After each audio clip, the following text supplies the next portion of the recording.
भी हम लोगों ने साइंस पढ़ी है, लेकिन वहाँ पर जैसे हम लोग बेसिकली साइंस ही पढ़ते थे, न्यूमेरिकल्स का कोई पार्ट नहीं होता था।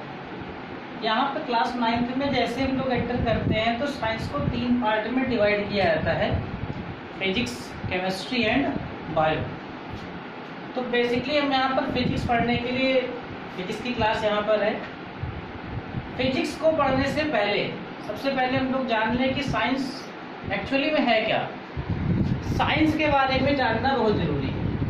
जैसे बुक का नाम साइंस है, तो पहले अगर बुक के बारे में हम लोग जाने, तब अगर ब्रांच के बारे में जाएंगे तो अच्छा रहेगा।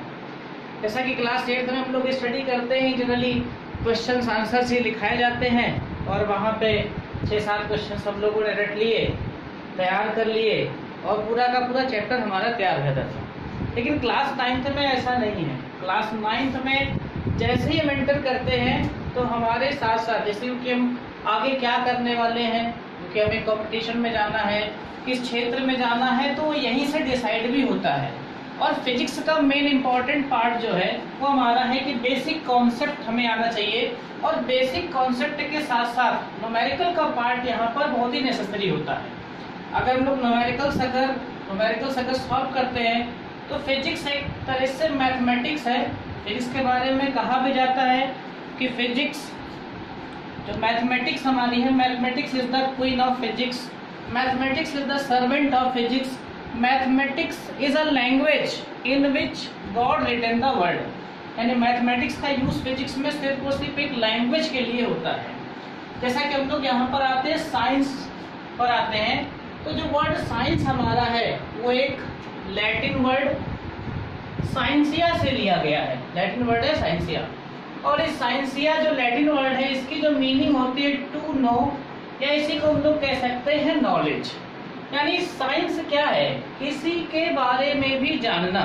अब जानने का भी तरीका होता है कि किसी के बारे में जानना है तो एक सिस्टमेटिक तरीके से जानना है। जैसे कि मान के चलिए कि अगर जैसे हम लखनऊ से किसी अदर स्टेट में, वाले उत्तर प्रदेश से किसी अदर स्टेट में गए, तो किसी से हमको अगर मिलना है तो मिलने के लिए उस स्टेट के वो किस जिले में है, जिले के किस तहसील में है, तहसील के किस मोहल्ले में है, और उस मोहल्ले में उसका अगर मकान नंबर अगर हमें मालूम है तो हम आसानी से उसके घर तक पहुंच सकते हैं। लेकिन अगर हमें मालूम ही नहीं है, सिर्फ मिलना है, तो उस नाम के तो उस शहर में बहुत सारे व्यक्ति हो सकते हैं, किससे मिलना है। तो इसलिए हम यहाँ पर साइंस में कह रहे हैं कि एक सिस्टमेटिक नॉलेज होना क्या है, जरूरी है।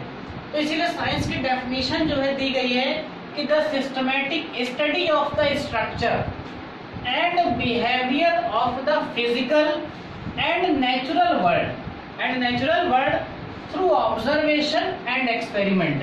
ऑब्जर्वेशन या एक्सपेरिमेंट से फिजिकल और नेचुरल वर्ल्ड के बारे में जानना, वो भी कैसे, सिस्टमेटिक तरीके से जानने को हम लोग क्या कहते हैं, साइंस कहते हैं। फिर हम लोग यहाँ पर आते हैं ब्रांच ऑफ साइंस में। तो साइंस को 3 पार्ट में डिवाइड किया गया, physics, chemistry and bio. Chemistry and bio के बारे में केमिस्ट्री और बायोलॉजी के सर बताएंगे ही आपको। हमारा यहाँ पर पार्ट कौन सा है, फिजिक्स।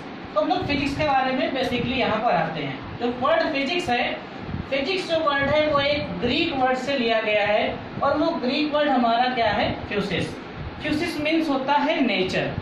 अब नाम से ही क्लियर हो गया, लेकिन नाम में ही प्रॉपर्टी छिपी हुई होती है। जैसे कि हमारे माता पिता ने भी अगर हमारा नाम रखा है तो हमारे नाम में भी क्या है, प्रॉपर्टी छिपी हुई है। अगर हमें अपने नाम का अर्थ अगर मालूम है तो हम नाम के अर्थ के अकॉर्डिंग ही बिहेवियर भी करते हैं, उसी के अकॉर्डिंग हम वर्क भी करते हैं।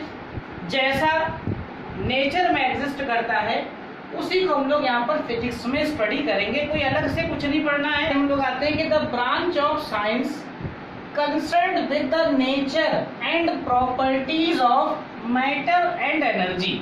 यानी फिजिक्स में जो भी हम लोग स्टडी करेंगे वो नेचर और नेचर्स में जो भी लॉज एग्जिस्ट करते हैं उनके बारे में स्टडी करेंगे। मैं जो जितने भी लॉज हैं या जो भी नेचर में एग्जिस्ट करता है वो सभी पहले से ही दिया जा चुका है। मैं तो आपके बीच एक निमित्त मात्र हूँ, आपको सिर्फ बताने के लिए। बाकी जो भी सब कुछ है सब कुछ पहले से ही दिया जा चुका है। यहाँ पर हम लोग आते हैं बेसिकली ब्रांच ऑफ फिजिक्स। जो फिजिक्स की जो ब्रांच है वो मेनली 2 टाइप्स की होती है। एक आपकी क्लासिकल है, क्लासिकल फिजिक्स, और दूसरी आपकी है modern physics, classical and modern physics. लेकिन यहाँ पर मैंने कुछ अलग ब्रांचें लिखी हैं जो उन 2 ब्रांचेस की सब ब्रांचेस हैं, जैसे मैकेनिक्स है, इलेक्ट्रोमैग्नेटिज्म है, थर्मोडायनेमिक्स है, ऑप्टिक्स है और एक्सेट्रा और भी बहुत सारी ब्रांचें हैं। अब इलेक्ट्रोमैग्नेटिज्म, थर्मोडायनेमिक्स और ऑप्टिक्स या और भी जो भी सब ब्रांचेस फिजिक्स की आती हैं उनके बारे में हमें यहाँ स्टडी नहीं करना है। हम लोग सिर्फ फिजिक्स की जो ब्रांच क्लास 9th में स्टडी करने जा रहे हैं वो हमारी क्या है, मैकेनिक्स। तो हम लोग बेसिकली आते हैं किस पर, मैकेनिक्स पर। मैकेनिक्स, अब मैकेनिक्स क्या है, तो मैकेनिक्स की एक डेफिनेशन तो क्लियर हो गई कि मैकेनिक्स ब्रांच किसकी है, फिजिक्स की ब्रांच है। और फिजिक्स की ब्रांच है, और फिजिक्स की ब्रांच जैसे हम लोग पढ़ेंगे किसके बारे में, मैकेनिक्स में हम लोग जो स्टडी करते हैं वो ऑब्जेक्ट की रेस्ट और मोशन पोजीशन के बारे में स्टडी करते हैं। जैसा कि क्लास 9th में हम लोगों का फर्स्ट चैप्टर क्या है, मोशन चैप्टर है। अब मोशन चैप्टर पर हम डायरेक्ट आ जाएं, मोशन कहाँ से आया, सबसे पहले हम लोग उसके बारे में जाने।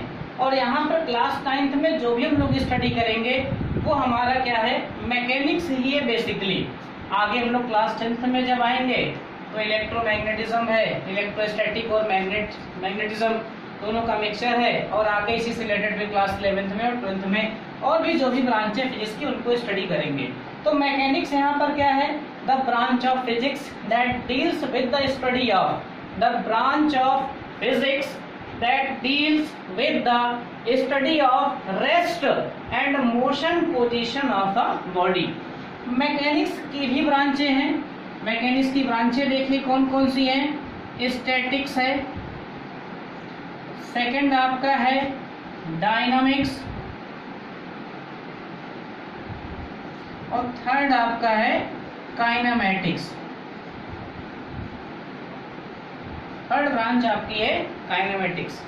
तो स्टैटिक्स में आते हैं, स्टैटिक्स में हम लोग ऑब्जेक्ट की सिर्फ और सिर्फ रेस्ट पोजीशन के बारे में स्टडी करेंगे। डायनामिक्स में अगर आते हैं तो डायनामिक्स में हम लोग पढ़ेंगे क्या, मोशन पोजीशन के बारे में। और काइनेमैटिक्स में motion with cause, motion with मतलब कि जैसे फैन है, फैन की जो विंग्स हैं वो मोशन कर रही हैं, ये किस में आएगा, डायनामिक्स में। क्यों कर रही हैं, कैसे कर रही हैं, ये हमारा आएगा काइनेमैटिक्स में।